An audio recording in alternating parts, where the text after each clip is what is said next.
Hello children, welcome to असा education. अब आपका जो है 8th का नया सेशन स्टार्ट हुआ है, तो हम भी अपनी इंग्लिश बुक का फर्स्ट चैप्टर जो है उसे लेके आते हैं और इस चैप्टर को हम बहुत ही इंजॉय करते हुए समझेंगे, जैसा हमारी क्लास में पढ़ाया जाता है। तो ये हमारा है यूनिट 1, विट एंड विजडम। विट क्या आप समझते हैं? विट तो आपने कई बार वर्ड सुना भी होगा, विजडम भी वर्ड सुना होगा। विजडम वर्ड का तो मतलब हुआ अपनी समझदारी दिखाना, इंटेलिजेंस जो होती है। विट का क्या मतलब होता है? विट का मतलब होता है किसी भी इंसान में एक ऐसी क्वालिटी जिससे वो जो है बहुत क्विकली सोच लेता है और जो अपने आइडियाज हैं उनको जो एक्सप्रेस करता है वो बहुत ही क्लेवर और ह्यूमरस तरीके से करता है, मजाकिया अंदाज में, बहुत ही क्विक रिप्लाई देने वाला, वो कहलाता है विट। तो आपका ये जो चैप्टर है इसका मेन टाइटल है the wheat that one hearts. एक ऐसा जवाब, एक ऐसी तरीके से दिया गया ह्यूमरस और लाफ्टर के थ्रू, जिससे जो वहां पर या जितने भी लोग खड़े थे सबके दिलों को उस जवाब ने उनका दिल जीत लिया। तो अब ये ऐसा क्या हुआ, उसको करने से पहले थोड़ा सा हम अपनी ये एक्सरसाइज कर लेते हैं। जो एक्टिविटीज यहाँ दी हैं, जानते हैं एक्टिविटीज ये किस लिए दी जाती हैं? ये इसलिए दी जाती है ताकि आप जो चैप्टर पढ़ने वाले हैं उस चैप्टर से रिलेटेड आपको समझ में आ जाए, आपका एक माइंडसेट हो जाए कि हाँ, हम किस टॉपिक पे या किस तरीके से हमें जो है इस चैप्टर को समझना है, इसका मेन मोटिव क्या है। अब जैसे आप कभी ऐसे इंसान से मिले हो जो आपको बहुत ही स्मार्ट या फनी रिप्लाईज देता हो, जिससे सब लोग जो है मतलब उनकी बात सुन के मुस्कुराने लग जाएं? जरूर होगा, कोई ना कोई एक ऐसा हर एक क्या होता है, चाहे वो आपका फ्रेंड हो, आपका पड़ोसी हो, आपके क्लास का स्टूडेंट हो या आपके रिलेटिव में कोई हो, कोई ना कोई एक इंसान विटी जरूर होता है। तो आप उसे जब विटी कहते हैं तो कुछ ना कुछ उसमें क्वालिटीज होती होंगी। तो वही जो क्वालिटीज हैं आपको इसमें सेलेक्ट करनी है, जो यहाँ पर नीचे एक बॉक्स दिया है, और इसमें से बताना है कि आप उसको विटी जो है क्यों कह रहे हैं, कौन सी आपको क्वालिटीज उसमें दिखती हैं जिसके कारण आपने उसको विटी माना है। तो पहले जो क्वालिटीज दी हैं वो कौन कौन सी हैं? Wise, serious, clever, powerful, humorous, stubborn, courageous, observant, charming, creative, punctual, confident और एनर्जेटिक। अब मेरे को अगर बताना हो कि भाई जिस इंसान में विटी कह सकते हैं हम उसे, उसमें क्वालिटीज क्या हैं, तो उसके लिए हम कहेंगे उस इंसान का वाइज होना जरूरी है, क्लेवर होना जरूरी है, ह्यूमरस होना चाहिए, ऑब्जर्वेंट हो, चार्मिंग हो, क्रिएटिव हो और कॉन्फिडेंट हो। ये वो क्वालिटीज हैं जो इंसान को विटी बनाती है। अब मैंने इसे क्यों चुना? वाइज जो है मतलब इसलिए कहते हैं जो विटी इंसान होता है वो सिचुएशन बड़ी गहराई से समझ लेता है। क्लेवर बहुत क्विकली सोचते हैं और स्मार्ट आंसर्स देते हैं। ह्यूमरस बात इस तरीके से करते हैं कि लोगों को हंसी आ जाए। छोटे छोटे डिटेल्स जो हैं उनके आसपास के वो नोट करते हैं, ऑब्जर्व करते हैं, इसलिए ऑब्जर्वेंट हैं। लोगों को उनसे बात करना अच्छा लगता है, इसलिए उनकी पर्सनैलिटी बहुत चार्मिंग होती है। क्रिएटिव होते हैं क्योंकि उनके आइडियाज बड़े यूनिक होते हैं, बड़े इंटरेस्टिंग होते हैं। और कॉन्फिडेंट होते हैं क्योंकि वो अपनी जो बात है वो बिना हेजिटेशन के बोल देते हैं। इसलिए हम कहते हैं कि ये वाले जो आंसर्स हैं या ये वाली जो क्वालिटीज हैं ये फिट बैठती हैं किसी भी विटी इंसान के लिए। पर जो हमने नहीं चुनी वो क्यों नहीं चुनी? सीरियस। अब विटी इंसान तो बहुत हल्का फुल्का माइंड, बातें करने वाला, प्लेफुल मूड में रहने वाला है, वो कहाँ सीरियस होगा? स्टबर्न नहीं होगा। स्टबर्न का क्या मतलब है कि वो लोग जो है रिजिड नहीं है, फ्लेक्सिबल थिंकर्स होते हैं। पावरफुल या करेजियस की इसमें जरूरत नहीं है, अच्छी क्वालिटीज हैं पर विट से रिलेटेड नहीं है। पंक्चुअल और एनर्जेटिक ये भी जो है यूजफुल क्वालिटीज हैं पर स्पेसिफिकली विट से रिलेटेड नहीं है। अब यही देखिए, आपने भी आंसर्स चुने हैं या यही वर्ड्स को आपने चुना था? अगर है तो आप भी जो है मैच करके देखिए कि क्या हमारे और आपके आंसर्स मैच कर रहे हैं कि नहीं। दूसरा आता है वर्क इन पेयर्स। अब ये जो है वर्क इन पेयर्स, ये दूसरी एक्टिविटी है। इसमें क्या करना है, आपको रिडल्स के आंसर देने। रिडल्स सबको पसंद है, तो आपको भी जो है इन रिडल्स के आंसर देने हैं। अब देखिए पहली रिडल क्या है। I can be a friend और a foe depending on how you use मी।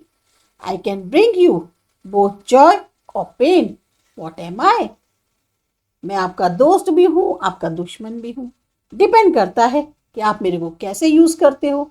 मैं आपको खुशी भी देता हूँ, मैं आपको दुख भी देता हूँ। मैं कौन हूँ। तो इसका आंसर है, आप भी सोचिए, पर इसका जो करेक्ट आंसर है वो है वर्ड्स। हम लोग जिस तरह से बात करते हैं, तभी आपको पता चलता है जब आप दूसरों के लिए बात करते हैं, अपने मुंह से जब भी कोई आप शब्द निकालते हैं, सामने वाला उससे खुश हो रहा है, दुखी हो रहा है, वो सब किस पे निर्भर करता है, आपके वर्ड्स पे। दूसरी है what is always in front of you but can't be seen. हर वक्त एक ऐसी चीज जो आपके सामने है पर देख नहीं सकते। क्या है, हमारा भविष्य। हमेशा हमसे आगे है पर हमें दिखाई नहीं देता। तो ये हम कह सकते हैं फ्यूचर। तो इसका करेक्ट आंसर है फ्यूचर। तीसरा है I can be measured but I can not be touched. I can be spend but I can not be saved. What am I. मेरे को आप नाप सकते हो पर आप मेरे को छू नहीं सकते। मेरे साथ आप स्पेंड कर सकते हो पर आप मेरे को सेव नहीं कर सकते। तो इसका करेक्ट आंसर है, मेरे मुंह से निकल भी गया, करेक्ट आंसर है टाइम।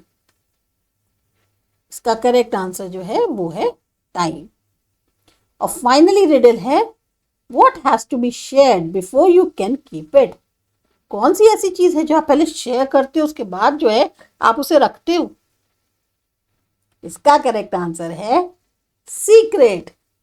आपको जब भी कोई सीक्रेट बताता है तो पहले आप क्या करते हो, उसे सुनते हो ना, शेयर ही करते हो, तभी तो आप उसको मानते हो कि सीक्रेट है और मुझे अपने पास रखना है, नहीं बोलना है। तब आप देखो आप लोगों की रिडल्स मेरे से मैच कर रही हैं कि नहीं कर रही हैं। ये जो दोनों एक्टिविटीज थी ये बेसिकली हमारे इस चैप्टर को जो हम पढ़ेंगे उसको बताने के लिए है कि हमारा चैप्टर कहीं ना कहीं किसी चीज से इनमें से रिलेटेड है। अगर आपको लगता है आपको आंसर्स चेक करने हैं तो आपके जो आंसर्स हैं वो पेज 16 पे दिए हुए हैं, आप चेक कर सकते हैं।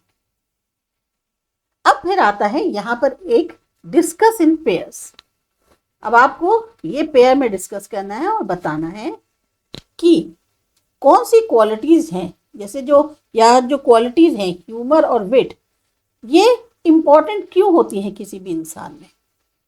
ह्यूमर और विट जो है वो इसलिए इंपॉर्टेंट होती है इंसान के अंदर क्योंकि वो उस इंसान को इंटरेस्टिंग बनाती हैं, फ्रेंडली बनाती हैं, उसके साथ बात करना अच्छा लगता है और साथ ही साथ बहुत ही हल्के फुल्के तरीके से वो सारी प्रॉब्लम्स को सॉल्व कर देती है। क्यों आपको ऐसा लगता है कि किंग और क्वींस जो थे वो हमेशा विटी लोगों को अपने कोर्टियर में शामिल करते थे।